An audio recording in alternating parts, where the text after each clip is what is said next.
Hi, I'm Darren and welcome back to Level Up EE Lab. Clearly, I've gotten to the disassembly phase on my IP-20 power supply project, and to lead off today's discussion, I'm going to be talking about thermal management. Let's get to it.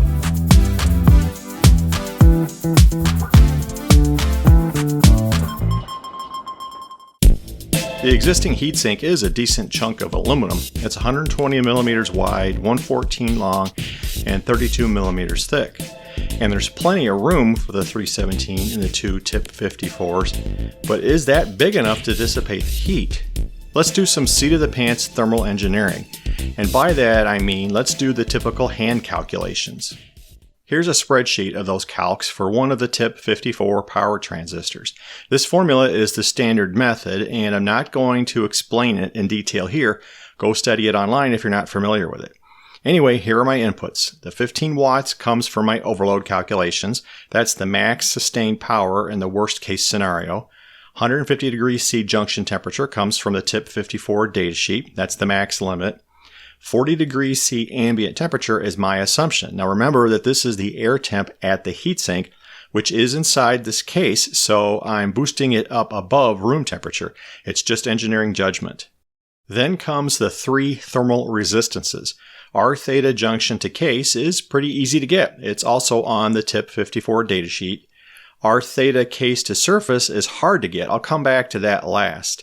And then the third one, R theta surface to ambient, is dependent on the heatsink geometry and the airflow over it. I'll consider both natural and forced convection.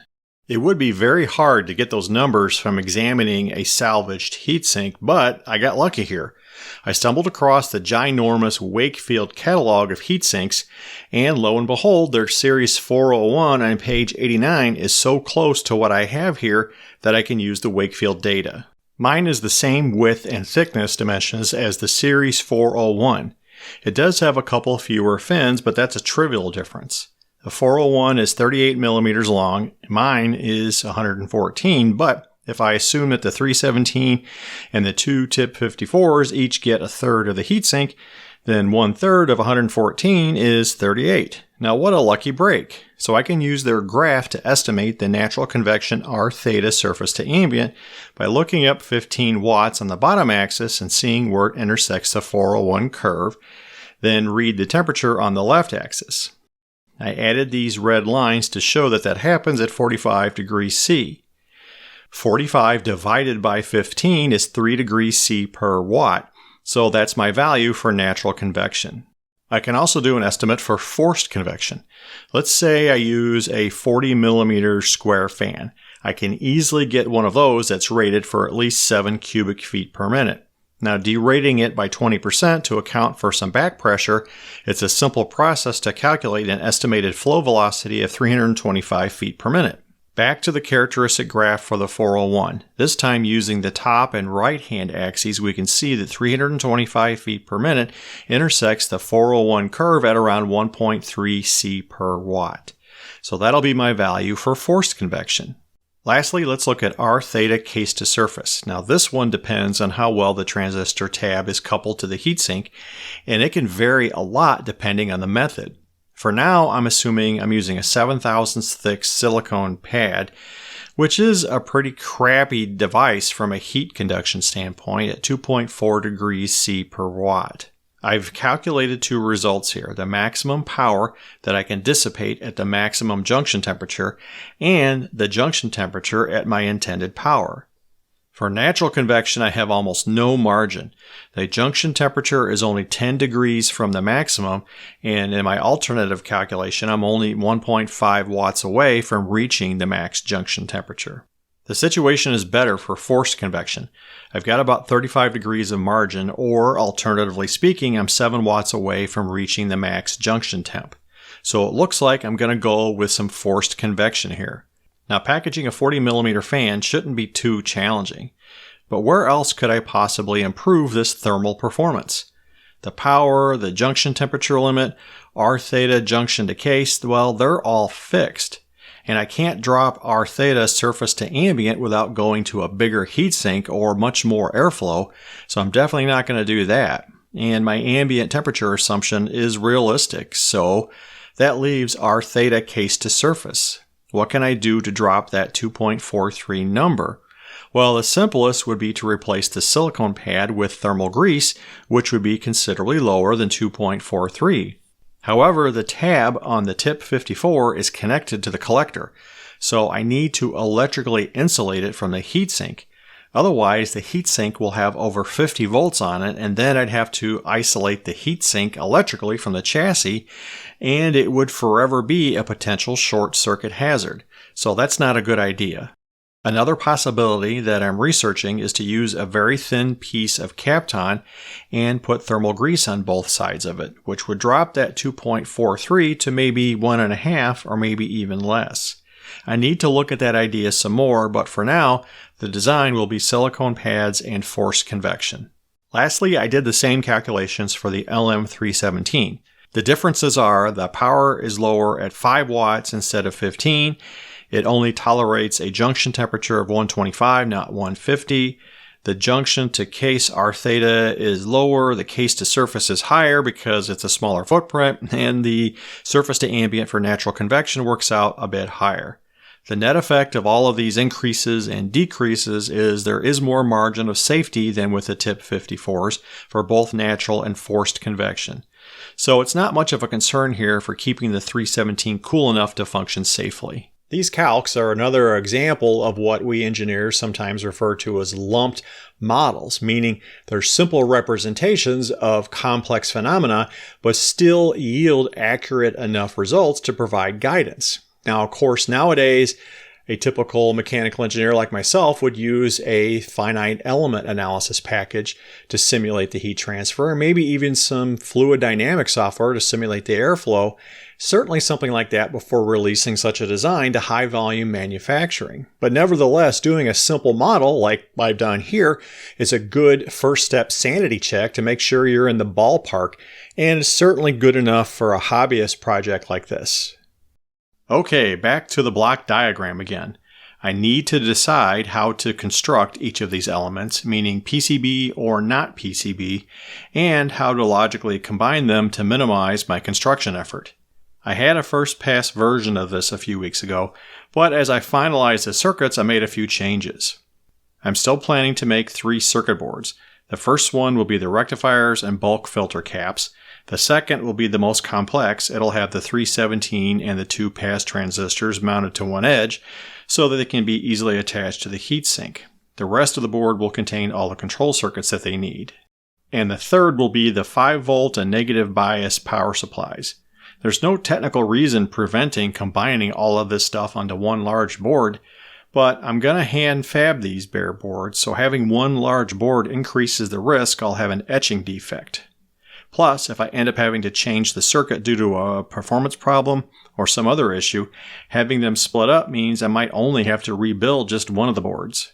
And lastly, any element not assigned to a PCB will be built on another component, like the resistor divider networks for the current and voltage ranges. They're going to remain as leaded resistors soldered to the rotary switches.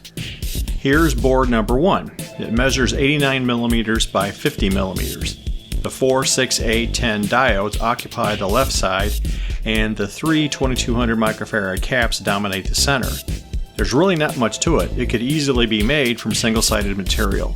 Board number 2, however, has a lot going on, and it's the largest at 100 by 60. The 317 and the 2 tip 54s line up on one side, and there's a scattering of through-hole resistors also on the top side. Those couple of traces, yeah, those will be jumper wires. I'm not going to use double-sided copper here either. There's no need. Everything else is surface mount and fits neatly on the bottom. Now, I did try to follow the capacitor placement and trace routing application guidelines for the chips wherever possible. And lastly, board number 3 at 55 by 30. It contains the 5 volt regulator and negative voltage source, like I said earlier. And again, I followed application guidelines for choice of components and their placement. One more thing that I wanted to do before I got into the cleaning and teardown of the chassis was just do a quick sanity check of fitting my 3 circuit boards on here and make sure I'm still happy with where I'm going to place them. The first one, of course, the main board, this guy here.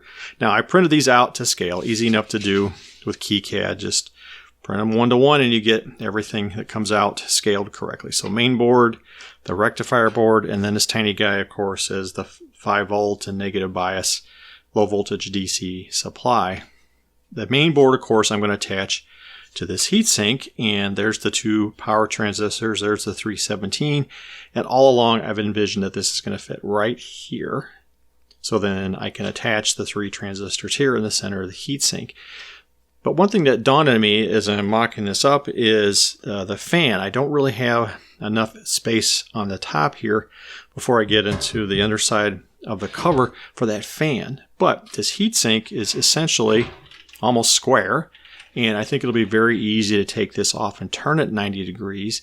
And then what that'll mean is the board and the fins will be running horizontal, and that gives me the option of putting the fan right here to blow air this way, or on this side and blow it that way. And I think that's going to help quite a bit to get the cooling working well.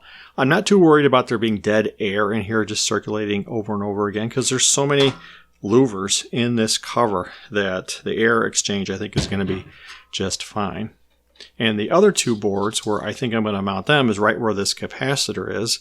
The main rectifier board will be here, down, of course, about a 1/2 inch off this surface of the chassis. And one thing that also occurred to me is I had just randomly chose 50 millimeters for the width of this board because it seemed to work well, and 55 for the low voltage board. But there's no reason I can't squeeze this guy down another 5 millimeters, or at least move a mounting hole over, so then I can put this board down low and then have a couple standoffs to hold this guy up maybe 1/2 inch or so above that one, and that'll make everything nice and compact. But clearly I got plenty of space to work with on this chassis, and when all's said and done, all this stuff here on the bottom, let me flip this over, which is a little awkward because this is heavy and wants to tip on its own. All these components are going to go bye-bye. I'm going to have the transformer, obviously, but all this stuff I'm not going to need anymore. So if I get into a pinch, I could put this board or the rectifier board down here, but I'd really like to keep everything on the top surface so then it's easy to service, easy to troubleshoot if I ever need to do that. Finally, it's time for the teardown. Of course, this always starts with removing the knobs. Then comes any delicate components like the meter. After that, it's time for the wire cutters.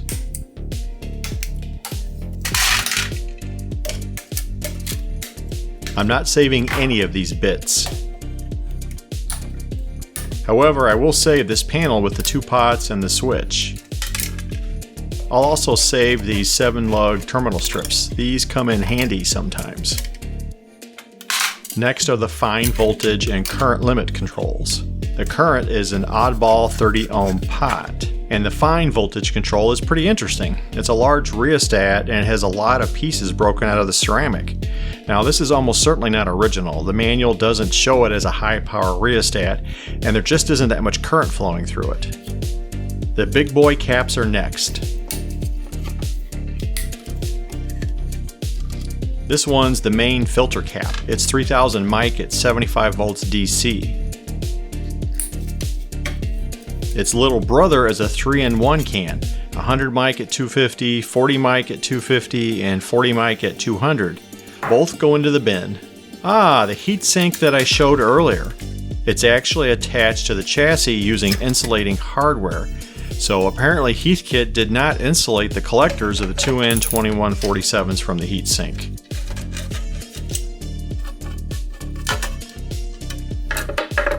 Then some last bits and pieces to remove, including the overload relay.